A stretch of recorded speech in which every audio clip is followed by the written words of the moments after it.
Good evening सारे बच्चों को आप सभी का आपके अपने YouTube channel Deepak Kumar chemistry point channel में स्वागत है बच्चों। और आज का जो वीडियो है काफ़ी लाजवाब होने वाला है ना, काफ़ी मज़ेदार होगा और आपकी पढ़ाई काफ़ी अच्छे ढंग से चल रही होगी, ये भी मेरी उम्मीद है ना।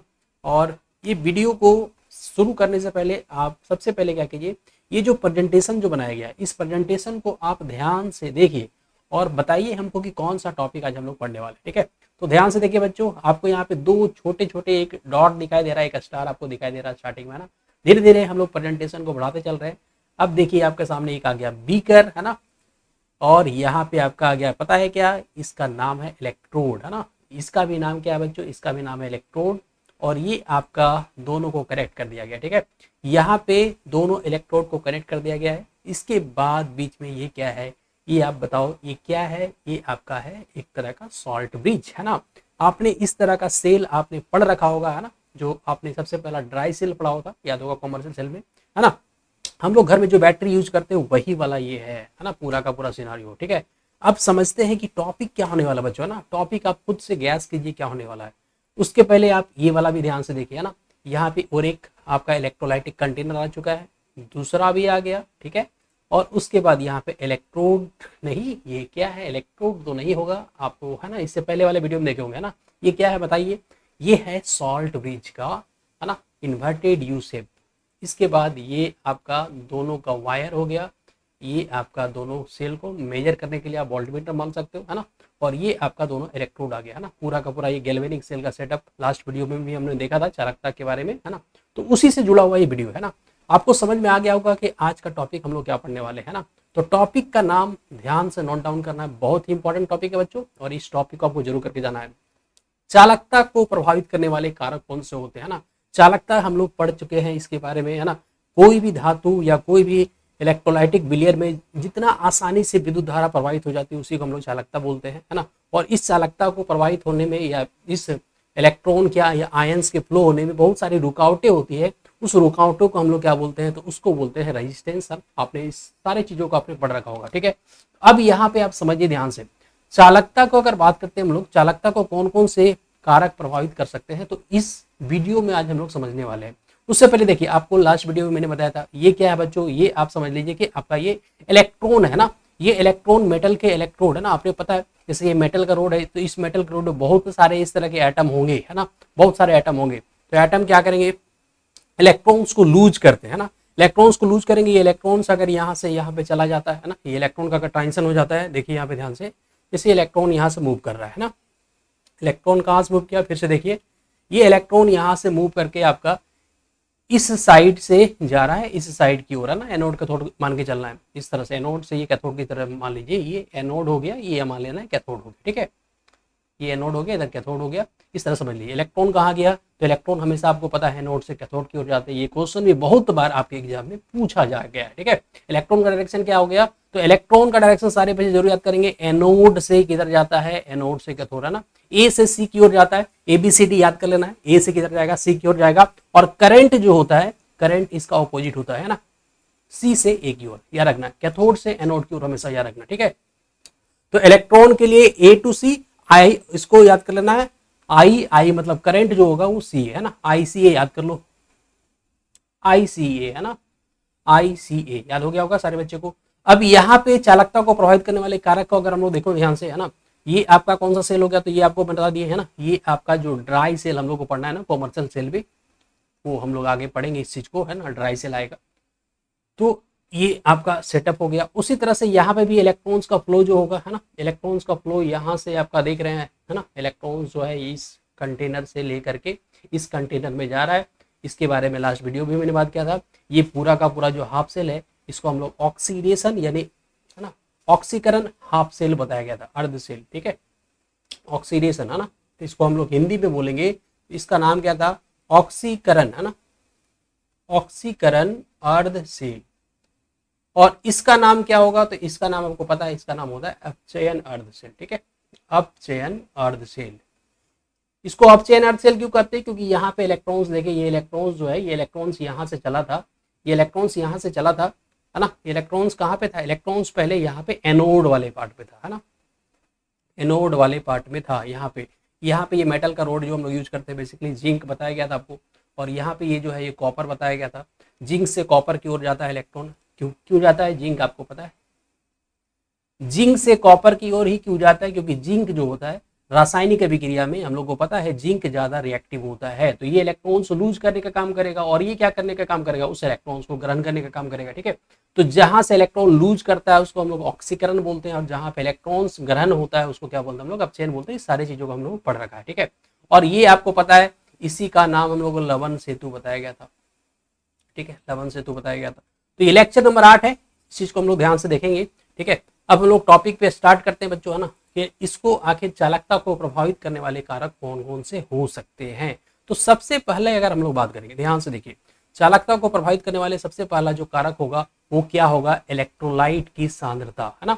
इलेक्ट्रोलाइट की सांद्रता कहने का मतलब क्या है समझना है। जैसे कि मान लिया जाए, है ना, मान लिया जाए कि इधर और इधर साइड, ठीक है, इधर साइड हम लोग मान लेते हैं कि इधर मान लीजिए 0.01 मोलर NaCl है। ठीक है, और इधर क्या है?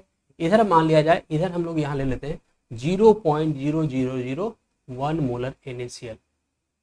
अगर आपसे पूछे हम, है ना, कि किस साइड में NaCl का क्वांटिटी ज्यादा होगा, तो आप जाहिर से बोलोगे कि सर इधर लेफ्ट साइड वाले जो पार्ट दिखाया गया है 0.01 है ना, ये लेफ्ट साइड हो गया, ये राइट साइड हो गया। ठीक है, तो लेफ्ट वाले पार्ट बायां वाला साइड में क्या है? 0.01 मोलर NaCl है, मतलब यहाँ पे NaCl का क्वांटिटी ज्यादा है। जबकि यहाँ पे देखिए 0 पॉइंट के बाद 3 ठो 0 फिर 1 है ना, मतलब कहने का मतलब यहाँ पे जो Na प्लस और Cl माइनस का जो क्वांटिटी होगा वो कहीं ना कहीं क्या होगा?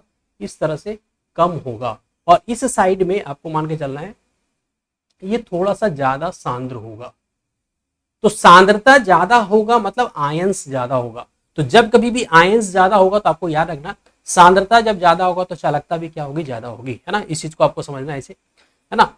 ये चालकता को प्रभावित करने वाला सबसे महत्वपूर्ण कारक होता है। इसके प्रभाव क्या होंगे?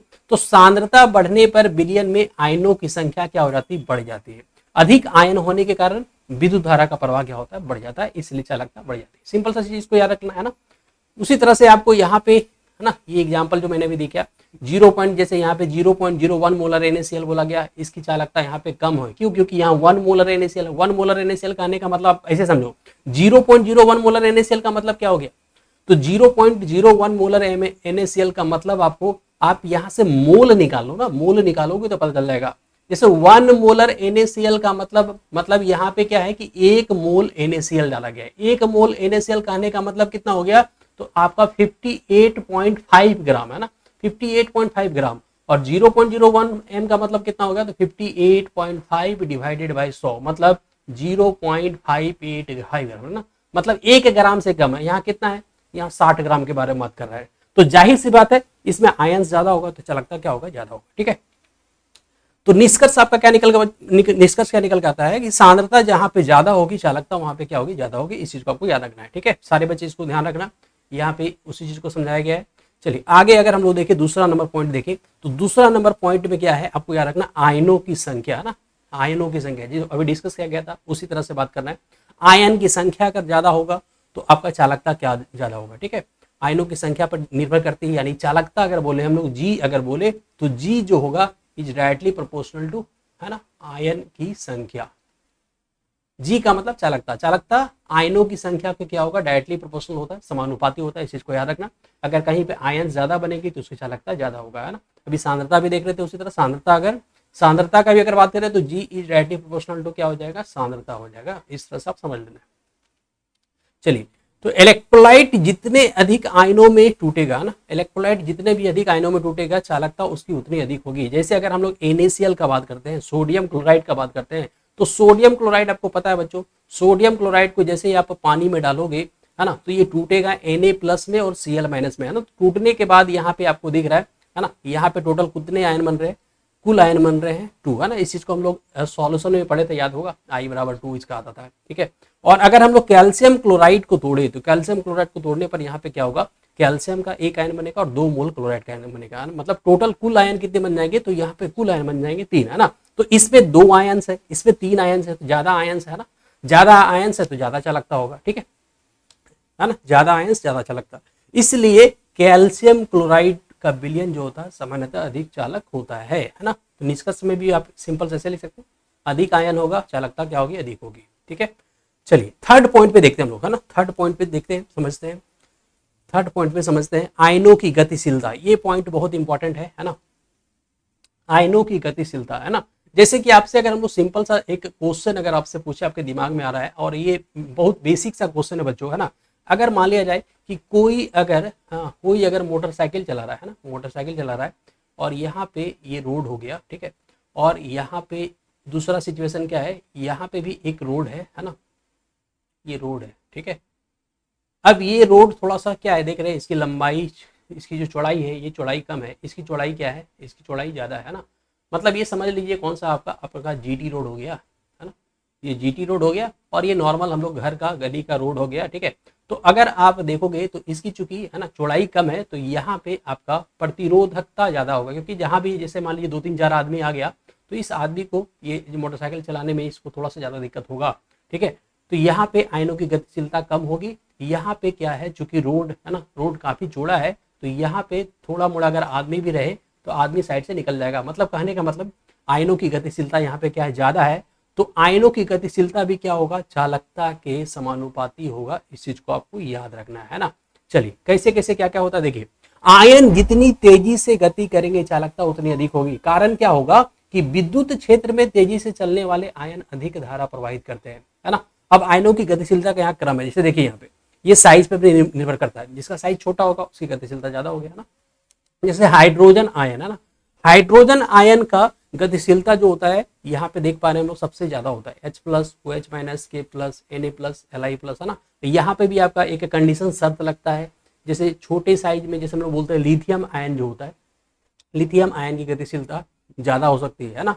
लेकिन जब भी जल में बात करते हैं हम लोग, तो जल में उसका जो जलयोजित होना यानी हाइड्रोलाइसिस मतलब हाइड्रेशन हो जाता है ना, छोटे मॉलिक्यूल में हाइड्रेशन भी ज्यादा होता है, ठीक है। तो कभी कभी उल्टा भी हो जाएगा, इस चीज को भी आपको याद रखना है। वहां पे शर्तें हैं, लेकिन आपको याद रखना अगर आयंस स्पीड से गति कर पा रहे हैं तो उसकी चालकता क्या होगी, ज्यादा होगा ना। तो HCl की चालकता NaCl से अधिक होगी। क्यों अधिक होगी, क्योंकि यहाँ पे आप देख पा रहे हैं हाइड्रोजन है ना, यहाँ पे हाइड्रोजन का साइज छोटा है, और इसका हम लोग देख भी पा रहे हैं ना, हाइड्रोजन आयन का गतिशीलता क्या है, ज्यादा होता है, ठीक है। उसके बाद किसका होता है, हाइड्रोक्साइड आयन का, उसके बाद पोटासियम आयन का, फिर सोडियम आयन का, फिर लिथियम आयन का। इस तरह से आपको मान के चलना है। अब देखिए लिथियम आयन का कम क्यों हो गया, क्योंकि लिथियम आयन का क्या होता है, लिथियम आयन के साइड में क्या होता है ना, बहुत सारे वाटर के मॉलिक्यूल चिपक जाते हैं ना, तो इसको स्लो डाउन कर देते हैं ना, है ना, इसको स्लो डाउन कर देता है, और इसका साइज बड़ा होने के कारण भी उतना हाइड्रेशन नहीं हो पाता, ठीक है।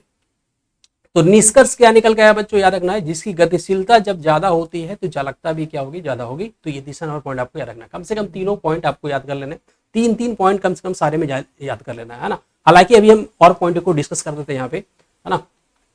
चौथा तापमान, है ना, तापमान का भी इंपॉर्टेंट रोल होता है। जैसा कि आपको पता है बच्चों, अगर हम लोग टेम्परेचर बढ़ाते हैं, है ना, तापमान बढ़ाएंगे, तो तापमान बढ़ाने से क्या होता है, तो मॉलिक्यूल अणुओं की क्या होगी, गतिज ऊर्जा बढ़ जाएगी, और गतिज ऊर्जा जब बढ़ जाएगी तो स्पीड से गति करेगा, स्पीड से गति करेगा तो जाहिर सी बात चालकता क्या होगी, ज्यादा होगी, है ना। तो तापमान बढ़ने पर चालकता क्या होती, बढ़ जाती। इस चीज को आपको याद रखना है। इसके कारण क्या बोलेंगे, आयनों की गतिज ऊर्जा बढ़ जाती है ना, विलयन की श्यानता विस्कोसिटी कम हो जाती है, आयन अधिक तेजी से गति करते हैं ना। जैसे 25 डिग्री सेल्सियस पे KCl की चालकता बोला गया है 10 डिग्री सेल्सियस की तुलना में अधिक होती, बहुत अधिक होती है ना। इस चीज को आपको याद रखना है ना। तो तापमान बढ़ाने से चालकता बढ़ेगी, इस चीज को आपको याद रखना है। चलिए आगे अगर बात करें हम लोग, नेक्स्ट पे बात करते हैं आयनों के बीच आकर्षण, है ना, इंटर आयनिक अट्रैक्शन। अब ये कहानी क्या है, जैसे मान लिया जाए यहाँ पे Na+ है ना, और यहाँ पे Cl- है, ठीक है। एक केस में मान लिया जाए हम लोग यहाँ पे Na+ है और उसी के जस्ट बगल में Cl- है ना। अब यहाँ पे दोनों के बीच में आकर्षण बल देख रहे हैं, दोनों को दूरी कम है, मतलब यहाँ पे फोर्स ऑफ अट्रैक्शन क्या होगा, फोर्स ऑफ अट्रैक्शन यहाँ पे ज्यादा होगा। तो फोर्स ऑफ अट्रैक्शन जब ज्यादा होगा तो इसको जाने नहीं देगा, है ना। और यहाँ पे चूंकि आपका दूरी बढ़ गया, दूरी बढ़ गया तो दोनों फ्री हो गया, तो आसानी से ये मूव कर सकता है। तो इस चीज को आपको याद रखना है, आयनों के बीच अगर आकर्षण ज्यादा होगा तो चालकता यहाँ पे घट जाएगा। इस चीज को याद रखना है। तो जितना ज्यादा आकर्षण उतना चालकता कम, यानी कहने का मतलब क्या है कि आकर्षण कम अगर है तो चालकता क्या होगा, ज्यादा होगा। चलिए इसको ऐसे समझिए आप, है ना। सांद्र विलयन में क्या होता है, सांद्र विलयन में आयन एक दूसरे को अधिक आकर्षित करते हैं, जिसके कारण आयनों की स्वतंत्र गति क्या हो जाती है, कम हो जाती है और चालकता यहाँ पे घट जाती है। इस चीज को हम लोग पढ़ेंगे, बहुत ही इंपॉर्टेंट नियम पढ़ेंगे, इससे जुड़ा हुआ है ना। कोलराज का जब नियम हम लोग पढ़ेंगे आगे तो आएगा, तो उस पर बात करेंगे हम लोग, है ना। इसीलिए हम लोग बोलते हैं कि जब कभी भी उसको तनुता करते हैं, तनुता करने का मतलब जैसे ही पानी डालेंगे, पानी डालने पे क्या होगा, वॉल्यूम बढ़ेगा, वॉल्यूम बढ़ेगा तो क्या होगा, वॉल्यूम बढ़ने पर इसकी दूरियां बढ़ जाएगी, है ना। जैसे पानी डालेंगे, मान लो पानी यहाँ पे है ना, तो पानी जब यहाँ पे है, यहाँ तक है, मान लीजिए यहाँ पे वॉल्यूम है ना, यहाँ तक वॉल्यूम है, यहाँ पे आ रहा है। जैसे ही हम लोग पानी डालेंगे तो ये Na+ हो सकता है यहाँ पे पहुंच जाए, है ना, Na+ यहाँ पहुंच जाए, Cl- यहाँ रहेगा, तो जाहिर सी बात है आकर्षण बल और कमजोर हो जाएगा। तो तनुता करने पे, डाइल्यूशन करने पे, डाइल्यूशन करने का मतलब आपको याद रखना, पानी को डालना, है ना। पानी को डालने का मतलब क्या है कि वॉल्यूम, आयतन बढ़ जाएगा, और आयतन बढ़ेगा तो दूरियां बढ़ जाएगी, तो आकर्षण लगभग क्या हो जाएगा, कम हो जाएगा, और आयन स्वतंत्र रूप से गति करते हैं। तो इस चीज को आपको याद रखना है, ठीक है। छठा पॉइंट का अगर बात करें हम लोग, विलयन की श्यानता, है ना, विस्कोसिटी समझ लेना, है ना।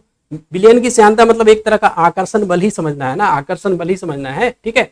जितना ज्यादा श्यानता होगा, जितना ज्यादा अगर आकर्षण बल होगा, तो आकर्षण बल बढ़ने से क्या होगा, आयनों की गति क्या हो जाती है, धीमी हो जाती है ना। जैसे अगर हम लोग बात करें, एक हम लोग मटेरियल लिए ग्रीस, है ना, ग्रीस तो आप लोग सारे बच्चे देखे होंगे ना, ग्रीस क्या होता है, एक ग्रीस हो गया और एक पानी हो गया, दोनों को अगर हम लोग क्या कर दे, दोनों को हम लोग नीचे अगर जमीन पर डाल दे, जमीन पर ढाल दे दोनों को, तो हम लोग क्या देखते हैं, ग्रीस का मॉलिक्यूल जहां पे है वहीं पे बैठा रहता है ना, थोपू टाइप का, मतलब भोदू टाइप का ना, जहां डालो वहीं रह जाएगा। लेकिन पानी को जैसे ही यहाँ डालोगे, ये पानी यहाँ से बहना शुरू करेगा, इस तरह से बह बह के बहुत दूर तक चला जाता है। क्यों? क्योंकि पानी के मॉलिक्यूल का जो श्यानता होता है वो क्या होता है, कम होता है, और यहाँ पे श्यानता क्या होती है, ज्यादा होती है, विस्कोसिटी ज्यादा होती है ना। तो श्यानता बढ़ने पर क्या होगा, याद रखना, आयनों की गति क्या हो जाती है, धीमी हो जाती है। मतलब श्यानता कहने का मतलब समझ लेना है कि श्यानता में क्या होता है, श्यानता एक गुण होता है, गुण जो होता है, कैसा गुण होता है, तो जिसमें एक अणु दूसरे अणु को बहुत स्ट्रांगली पकड़ के रखता है, ठीक है, इस तरह समझ लेना है। गाढ़े विलयन में चालकता कम होती है, निष्कर्ष क्या है, श्यानता बढ़ेगा, चालकता क्या होगा, घटेगा, मतलब इनवर्सली प्रोपोर्शनल है ना। आप ऐसे लिख सकते हो कि श्यानता या विस्कोसिटी जो होता है वो चालकता का क्या होता है ना, चालकता का क्या होता है, इनवर्सली प्रोपोर्शनल होता है, याद रखना इस चीज को, ठीक है। चलिए आगे बढ़ते हैं, आगे बढ़ते हैं। इलेक्ट्रोलाइट का प्रकार, ये भी आपको याद रखना है ना। बेसिकली आप इसमें जितना 7 पॉइंट बताया गया बच्चों, इस 7 पॉइंट का जरूरी नहीं कि सारे के सारे पॉइंट आप याद कर लो, इसमें से कम आपका टारगेट ये होना चाहिए कि 4 कम से कम, है ना, कम से कम 4 पॉइंट जरूर याद कर लो, क्योंकि क्वेश्चन हो सकता है आपका 3 मार्क्स का आए, है ना, 3 मार्क्स का आए, है ना। सातों का सातों तुम पढ़ लो, है ना, लेकिन 4 आपको लिखने होंगे, है ना, 3 मार्क्स का अगर 3 पॉइंट भी कम से कम लिख दोगे तो नंबर वहां मिल जाएगा। इलेक्ट्रोलाइट का प्रकार बहुत ही एक इंपॉर्टेंट रोल रखता है ना। जैसा कि आपको पता है बच्चों, हम लोग इस चीज को विलयन में भी पढ़े थे। इलेक्ट्रोलाइट कहने का मतलब आप ऐसे समझो, इसको विद्युत अपघट्य भी बोलते हैं, है ना, विद्युत अपघट्य भी बोलते हैं, पढ़े थे हम लोग, याद होगा, सॉल्यूशन विलयन चैप्टर में पढ़े थे, है ना। एक पदार्थ होता है क्या, प्रबल इलेक्ट्रोलाइट, प्रबल विद्युत अपघट्य। प्रबल किसको बोले थे हम लोग, पढ़े थे, है ना, 2 तरह का ये होता है, एक होता है प्रबल और दूसरा क्या होता है बच्चों, दूसरा होता है दुर्बल, है ना। प्रबल कहने का मतलब जितना आयंस हम लोग लेंगे, जैसे मान लो 100 NaCl लिए, है ना, तो 100 NaCl को पानी में डाले, यहाँ पे क्या हो गया, 100 Na+ और 100 Cl- बन गया। तो इस तरह का सब्सटेंस, इस तरह का पदार्थ क्या होता है, कंप्लीटली टूट जाता है पानी में डालने पे, यानी विलायक में डालने पर ये क्या होता है, कंप्लीटली टूट जाते हैं। इसका जो डिग्री ऑफ डिसोसिएशन बोलते हैं, लगभग माना जाता है 100% के आसपास होता है।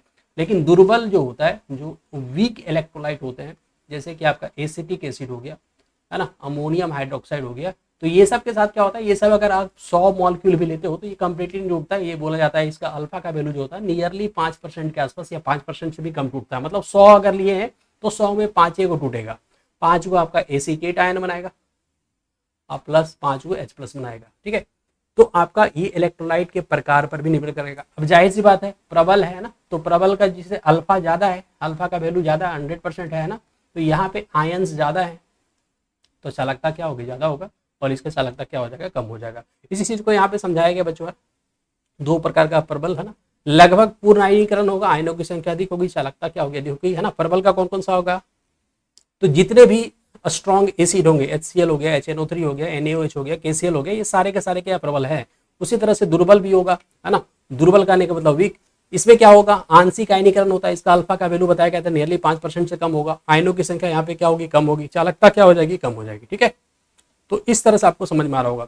जैसे अगर बात करें यहाँ पे एसिटिक एसिड, अमोनियम हाइड्रोक्साइड और आपका HF है ना। HF बहुत बार आपके एग्जाम में पूछा गया। HF में क्या होता है बच्चों, हाइड्रोजन बॉन्ड बनता है और ये हाइड्रोजन बॉन्ड माना जाता है एक स्ट्रॉन्गर बॉन्ड होता है, ठीक है, जो बेसी स्पेशली किसके बीच बनता है, तो आपका हाईली इलेक्ट्रोनेगेटिव एटम फ्लोरीन है ना, फ्लोरीन ऑक्सीजन और नाइट्रोजन के साथ बनता है ना। तो निष्कर्ष क्या निकला बच्चों, स्ट्रॉन्ग इलेक्ट्रोलाइट वीक इलेक्ट्रोलाइट पे, है ना, प्रबल इलेक्ट्रोलाइट प्रबल विद्युत अपघट्य का क्या होगा, चालकता ज्यादा होगा।